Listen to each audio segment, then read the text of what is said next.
ರಾಜ್ಯದ ಮುಖ್ಯಮಂತ್ರಿಗಳು ಎಂತ ದುಸ್ಥಿತಿ ಬಂದದಂತಂದ್ರೆ ನಾನೇ ಮುಖ್ಯಮಂತ್ರಿ 5 ವರ್ಷ ನಾನೇ ಇರ್ತೇನೆ,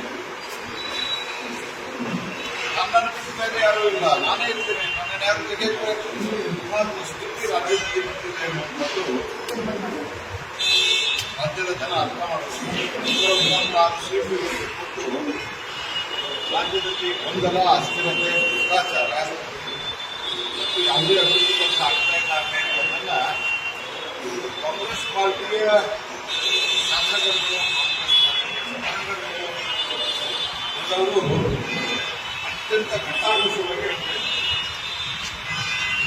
ಬಿ.ಆರ್. ಪಾಟೀಲ್ ಹೇಳಿದ್ರು, ದೇಶದಲ್ಲಿ ಅತ್ಯಂತ ಹೆಚ್ಚು ಭ್ರಷ್ಟಾಚಾರ ಕರ್ನಾಟಕದಲ್ಲಿ, ಕೆಲಸ ಮಾಡಿಸೋದಕ್ಕೆ ದುಡ್ಡಿಲ್ಲ ಅಂತ ರಾಯ್ ರೆಡ್ಡಿ ಹೇಳಿದ್ರು. ರಾಯ್ ರೆಡ್ಡಿ ಅವರು ಆರ್ಥಿಕ ಸ್ಥಿತಿ ಹೇಳಿದರು.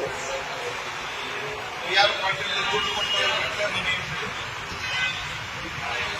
ರಾಜೀವ್ ಬಾಗಿ ಅವರಂತೂ ಏನೂ ಉಳಿಸಿಲ್ಲ ಸರ್ಕಾರ. ವೈ ಗೋಪಾಲ್ ಅನೇಕ ಇದ್ದಾರೆ. ಇದ್ರ ಜೊತೆ ಪರಮೇಶ್ವರ್ ಅವರು ಹೇಳ್ತಾರೆ, ನನ್ನ ಹತ್ರ ದುಡ್ಡಿಲ್ಲ, ಸಿದ್ದರಾಮಯ್ಯ ಹತ್ರ ದುಡ್ಡಿಲ್ಲ, ಕೇಂದ್ರ ಸರ್ಕಾರಕ್ಕೆ ಕೇಳ್ರಿ ಅಂತ. ಕೇಂದ್ರ ಸರ್ಕಾರದ ಆರ್ಥಿಕ ಸ್ಥಿತಿ ಅತ್ಯಂತ ಚೆನ್ನಾಗಿದೆ, ಕರೆಕ್ಟ್ ಆಗಿ ಪ್ರೊಜೆಕ್ಟ್ ಕೊಟ್ಟರೆ ಅದನ್ನು ಕೊಡ್ತಾ ಇದೀವಿ. ಅಲ್ಲಿ ಭ್ರಷ್ಟಾಚಾರಕ್ಕೆ ನಾವು ದುಡ್ಡು ಕೊಡಲ್ಲ.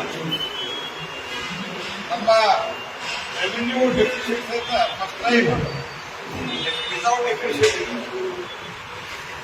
ಅಷ್ಟು ಪ್ರಮಾಣದಲ್ಲಿ ಇವತ್ತು ಕೇಂದ್ರ ಸಶಕ್ತವಾದಂತಹ ಒಂದು ಆರ್ಥಿಕ ಸ್ಥಿತಿ ಇದೆ.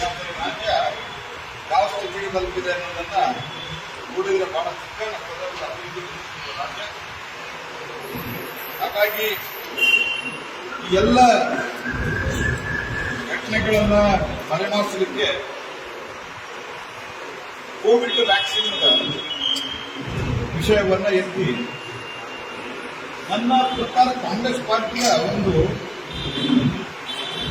ದರಿದ್ರವಾದಂತಹ ಒಂದು ಮಾನಸಿಕತೆ, ಮೆಂಟಾಲಿಟಿ ಎಲ್ಲಿಗೆ ಬಂದಿದೆ ಅಂತಂದ್ರೆ, 64 ವರ್ಷ ಆಡಳಿತ ಮಾಡಿದಂತಹ ಕಾಂಗ್ರೆಸ್ ಪಾರ್ಟಿ ಒಂದೇ ಒಂದು ಸ್ವದೇಶಿ ವ್ಯಾಕ್ಸಿನ್ ಮಾಡಲಿಲ್ಲ. ಯಾವ್ಯಾವ ವ್ಯಾಕ್ಸಿನ್ಗಳನ್ನು ಈ ಮೊದಲು ಕೊಡ್ತಾ ಇದ್ರು ಎಲ್ಲಾ ವ್ಯಾಕ್ಸಿನ್ಗಳು ಇಂಪೋರ್ಟ್ ಆಗಿ ಬರ್ತಾ ಇದ್ರು ಮತ್ತು ವಿದೇಶದಲ್ಲಿ 10, 20, 50 ವರ್ಷಗಳ ನಂತರ ನಮ್ಮ ದೇಶಕ್ಕೆ ಬರೋದು. ನಾವು ದೇಶೀಯ ವ್ಯಾಕ್ಸಿನ್ ಅನ್ನು ಡೆವಲಪ್ ಮಾಡಿ 240 ಡೋಸ್ಗಳನ್ನು ಕೊಟ್ಟರು. 140 ಡೋಸ್. ಸುಮಾರು 110-120 ಕೋಟಿ ಜನ ಇದನ್ನು ತೆಗೆದುಕೊಟ್ಟಿದ್ದಾರೆ. 150 ದೇಶದಲ್ಲಿ ಇದನ್ನು ಕೊಟ್ಟಿದ್ದಾರೆ. ಆದರೆ ಈ ವ್ಯಾಕ್ಸಿನ್ ಅನ್ನು ಡಿಫೈನ್ ಮಾಡ್ಲಿಕ್ಕೆ ಹೋಗ್ತಾರೆ.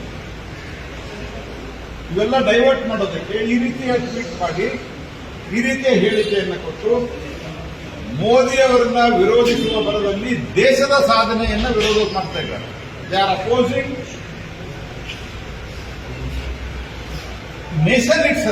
ದೇಶದ ಸಾಧನೆಯಿಂದ ಅಚೀವ್ಮೆಂಟ್ ಆಫ್ ದಿ ಮೋದಿ ವಿರೋಧ ಮಾಡ್ತೀರಾ ಮಾಡಿ, ಅದರ ಅಚೀವ್ಮೆಂಟ್ ಆಫ್ ಭಾರತ ಇದು. ಒಂದೇ ಒಂದು ವ್ಯಾಕ್ಸಿನ್ ಬಂದಿರಲಿಲ್ಲ. ಆ ವ್ಯಾಕ್ಸಿನ್ ಅನ್ನ ಇವತ್ತು ಯಾವುದೇ ಆಧಾರ ಇರಲ್ಲ, ವಿತೌಟ್ ಎನಿ ಬೇಸಿಸ್ 150 ದೇಶದಲ್ಲಿ ವ್ಯಾಕ್ಸಿನ್ ಬಂದಿದೆ. 110 ಕೋಟಿ ಜನಕ್ಕೆ ಇದು ಅಡ್ಮಿನಿಸ್ಟರ್ ಆಗಿದೆ. ಇದೆಲ್ಲ ಆದ ನಂತರವೂ ಸಹಿತ ದೇಶದ ಒಂದು ಸಾಧನೆಯನ್ನ ಈ ರೀತಿ ಅಪಮಾನಗೊಳಿಸ್ತಾ ಇರುವಂತದ್ದು ಒಂದು ರೀತಿಯ ದೇಶದ ಸೈಂಟಿಫಿಕ್ ಸಮುದಾಯಕ್ಕೆ ಮಾಡಿದಂಥ ಅಪಮಾನ ಇದೆ. ಇದನ್ನು ನಾನು ತೀವ್ರವಾಗಿ ಖಂಡಿಸ್ತೀನಿ. ಮತ್ತು ಕನಿಷ್ಠ ಪಕ್ಷ ಈಗ ಅನೇಕ ತಜ್ಞರು ಈ ರೀತಿ ಆಗಲಿಲ್ಲ, ಇದಕ್ಕೆ ಯಾವುದೇ ರೀತಿ ಸೈಂಟಿಫಿಕ್ ಆಧಾರ ಇಲ್ಲ ಅಂತ ಹೇಳಿದ್ರೆ ಅವರಿಗೆ ಮುಖ್ಯಮಂತ್ರಿಗಳು ಕ್ಷಮೆ ಕೊಡಬೇಕು.